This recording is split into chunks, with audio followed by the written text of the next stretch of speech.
À longueur de journée, je suis en butte à la raillerie.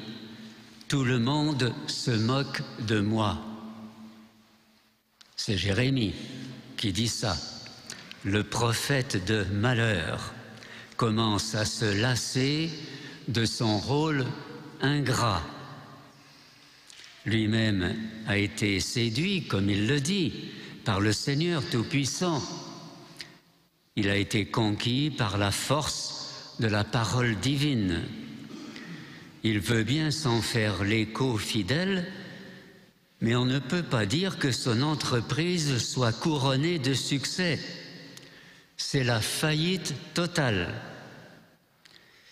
Les prédictions funestes ne se réalisant pas tout de suite, il se trouve ridiculisé et en proie à toutes les moqueries les plus sordides.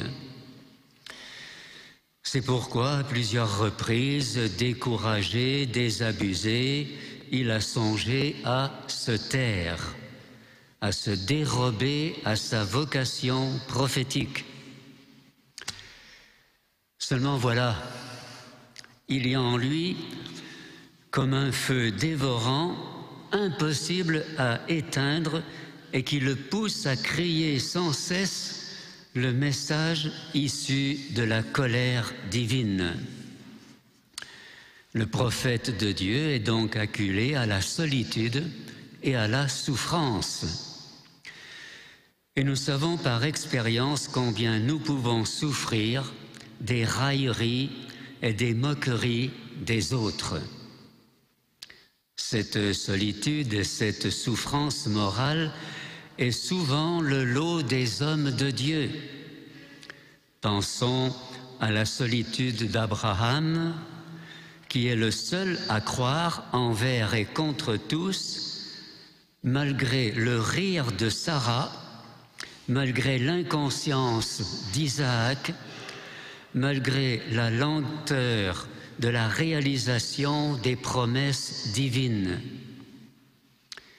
Et plus tard, Moïse devra s'approcher seul du buisson ardent et croire envers et contre tous que Dieu peut arracher ses frères hébreux de l'esclavage égyptien. Il s'approchera encore seul de Dieu, du Dieu Tout-Puissant, sur la montagne du Sinaï, et sans cesse il aura à souffrir des révoltes et des revendications de ceux qu'il conduit vers la terre promise. Bientôt, le prophète Élie, complètement découragé, souhaitera la mort et marchera pendant 40 jours en direction de l'Horeb. Il dira en substance « Je suis resté tout seul » et il cherche à m'ôter la vie. Et même la Vierge Marie, elle s'est retrouvée dans une effrayante solitude, comme le remarque von Balthasar, théologien suisse. Elle a dû décider seule de l'acceptation du rôle extraordinaire qu'elle aura à jouer dans le plan de salut de Dieu.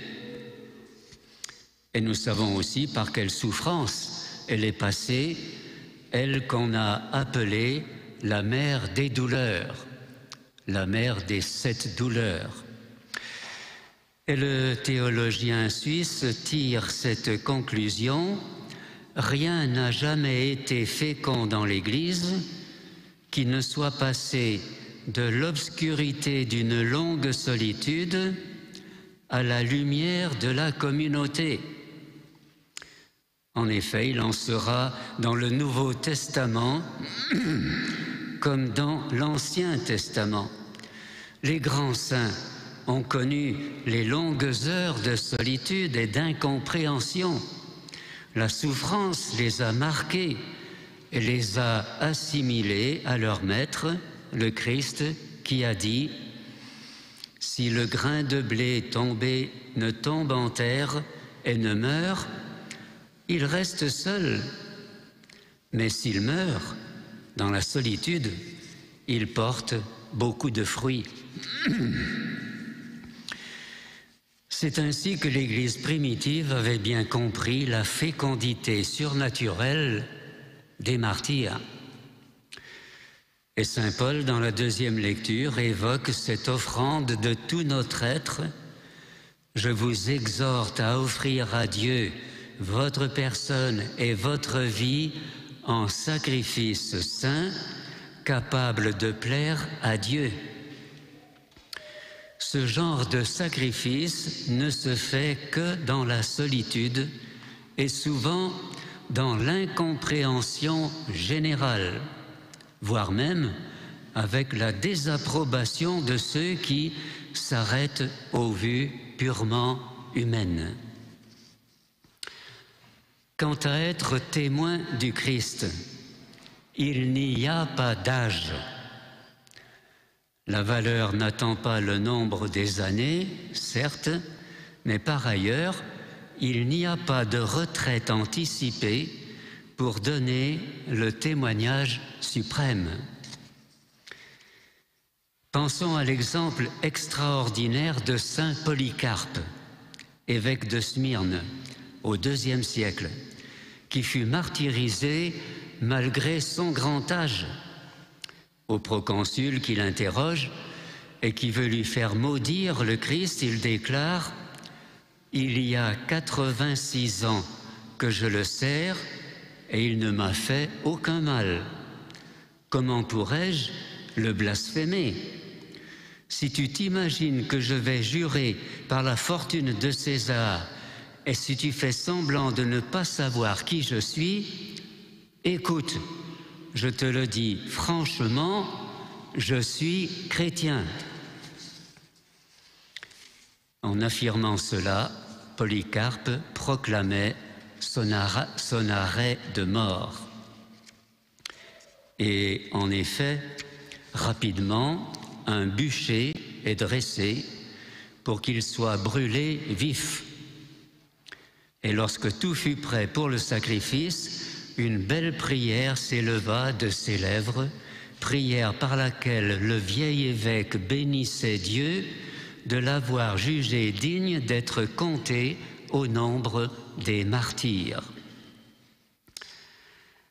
Voilà qui nous aide à rester dans la ligne de Jérémie, le prophète, car nous ne pouvons faire ainsi l'offrande de toute notre vie que s'il y a en nous ce feu dévorant de l'amour au plus profond de notre être.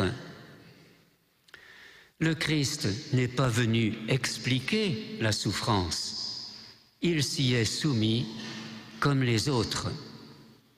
Et à la suite de Jésus, la douleur prend une signification chez les chrétiens. Mais les apôtres, Simon-Pierre en tête, ont eu du mal à l'admettre. Lorsque Jésus annonce qu'il va beaucoup souffrir et être tué, le chef des apôtres se révolte. « Dieu t'en garde, cela ne t'arrivera pas. » Et nous savons quelle fut la réponse du Seigneur. C'est Satan lui-même qui a influencé Pierre pour qu'il rejette la souffrance. Mais les paroles du Christ sont nettes. « Si quelqu'un veut venir à ma suite, qu'il renonce à lui-même, qu'il prenne sa croix et qu'il me suive. » Profitons donc, frères et sœurs, de cette célébration eucharistique pour nous unir davantage au sacrifice de Jésus sur la croix, pour y trouver la force de marcher à sa suite sur le chemin étroit et rocailleux où le Christ nous a précédés. Mais attention, n'oublions pas de regarder au bord de ce chemin difficile les petites fleurs qui poussent discrètement et qui nous permettent de sourire même si ça monte. La Vierge Marie, notre maman du ciel, nous guidera maternellement vers son Fils qui a livré sa vie pour nous, nous révélant où règne le véritable amour. Amen.